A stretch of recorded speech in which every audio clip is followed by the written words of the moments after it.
ఓన్గా మా అరుణ మెమోరియల్ ట్రస్ట్లో మా సొంత డబ్బుతో అన్ని కోట్లు ఖర్చు పెట్టి మేము సర్వీస్ చేస్తుంటే ఈరోజు జస్ట్ 20,000 కోసం ఆ కంప్లైనెంట్ సత్యవర్ధన్ అనే అతన్ని మేము ఎక్స్టార్షన్ చేసాము అని పెట్టారు.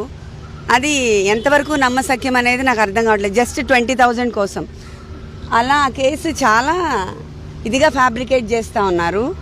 ఆ అబ్బాయి మీద ప్రెషర్ తీసుకొచ్చి మనము 20,000 కోసం ఆ అబ్బాయిని అబ్డక్ట్ చేశామని అలా చాలా డిఫరెంట్గా ఫాల్స్ అలిగేషన్స్ ఫ్యాబ్రికేట్ చేసేస్తూ ఉన్నారు.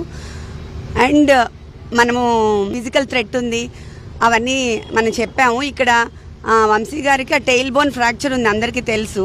కొన్ని బ్రీదింగ్ ఇష్యూస్ అవన్నీ ఉన్నాయి. అయినా ఆయన్ని పనిష్మెంట్ సెల్ లాగా 22 hours ఒక రూమ్లో పెట్టేసి ఎవరు రాకుండా ఎవరితో కాంటాక్ట్ లేకుండా అలా చేస్తున్నారు. ఇప్పుడు ఆయనకి